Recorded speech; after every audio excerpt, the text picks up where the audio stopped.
Friends, आज हम पढ़ते हैं राजस्थान में राजपूत वंशों का उदय, जिसमें सर्वप्रथम पढ़ते हैं मेवाड़ के गुहिल वंश। इस वंश का आदि पुरुष गुहिल था। डॉक्टर गौरीशंकर हीराचंद ओझा इन्हें विशुद्ध सूर्यवंशी मानते हैं। D.R. भंडारकर गोयलों को ब्राह्मण मानते हैं। गोयल के बाद बापा का नाम आता है। ओझा ने बताया कि बापा नाम ने होकर कालभोज की उपाधि थी। कालभोज द्वारा बापा है वो उपाधि दी गई। बाबा का सोने का सिक्का मिला जो 115 ग्रैन का था। इसके बाद गोयल वंश का शासक आता है अलट, जिसे आलू रावल भी कहा जाता था। 14वीं शताब्दी में मेवाड़ का शासक बना। अलट ने ही अहाड़ में वराह मंदिर का निर्माण करवाया, अहाड़ उदयपुर में, और अपने शासन का केंद्र अहाड़ बनाया। अहाड़ से पहले गोयल शासकों का प्रमुख केंद्र नागदा उदयपुर था। इसके बाद पढ़ते हैं मारवाड़ के गुर्जर प्रतिहार। प्रतिहारों ने सर्वप्रथम अपने राज्य की स्थापना में राजस्थान में की। गुर्जर प्रतिहारों का शासन 6ठी शताब्दी में हो चुका था, प्रारंभ हो चुका था। इस समय राजस्थान का ये भाग गुर्जर रत्रा कहलाता था। चीनी यात्री युवान स्वांग ने गुर्जर राज्य की राजधानी का नाम पिलोमोलो, जिसे भीनमाल वर्तमान में कहा जाता है, या बाड़मेर बताया। भीनमाल का पुराना नाम युवान स्वांग के अनुसार पिलोमोलो था।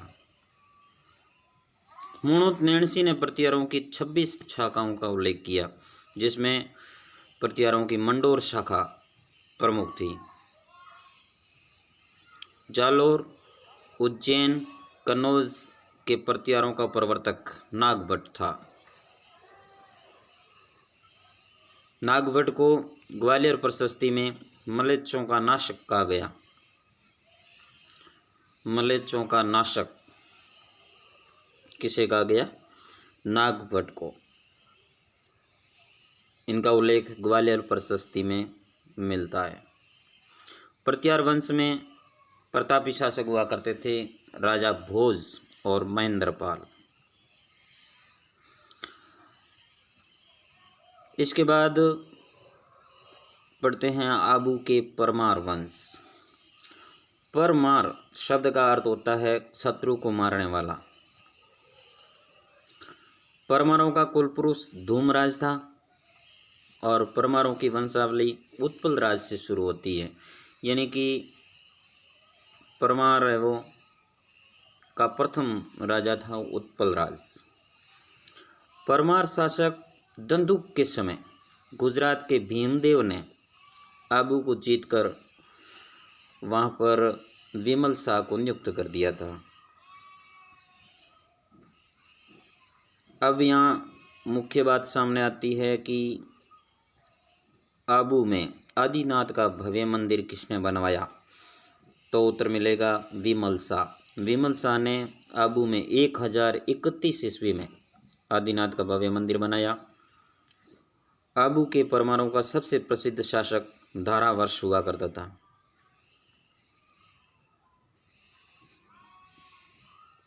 वास्तुपाल के छोटे भाई तेजपाल ने आबू के देलवाड़ा गांव में लूण वसई नामक नेमिनाथ मंदिर का निर्माण करवाया था।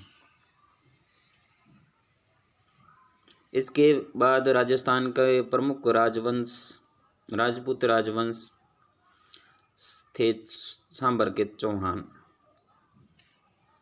चौहानों का आदि पुरुष वासुदेव था, यानी कि चौहान की वंशावली वासुदेव से शुरू होती है, चौहान वंश। बिजोलिया प्रशस्ति में वासुदेव को सांबर झील का निर्माता माना गया, यानी कि सांबर झील का निर्माण वासुदेव ने करवाया, ये लिखा गया है बिजोलिया प्रशस्ति में। चौहान वंश की चंद्रराज की पत्नी, राजा हुआ करते थे चंद्रराज की पत्नी रुद्राणी, योगिक क्रिया में निपुण थी। वह प्रतिदिन पुष्कर झील में 1000 दीपक जलाकर महादेव की उपासना करती थी, महादेव की पूजा किया करती थी। चौहान वंश के अजय राज चौहान ने 1113 ईस्वी में अजमेर नगर की स्थापना की। अजमेर नगर की स्थापना हुई थी 1113 में और की थी अजयराज चौहान ने। अर्णोराज, जिसे आनाजी भी कहा जाता है, अर्णोराज ने अजमेर में आना सागर झील का निर्माण करवाया। इसके बाद चौहानों का महान राजा,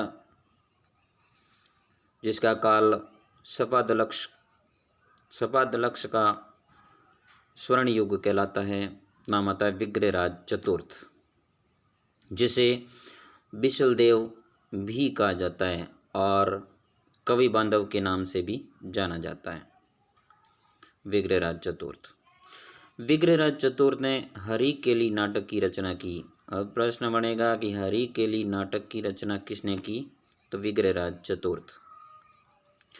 सोमदेव, जो विग्रहराज का दरबारी विद्वान था, उसने ललित विग्रहराज नामक नाटक की रचना की।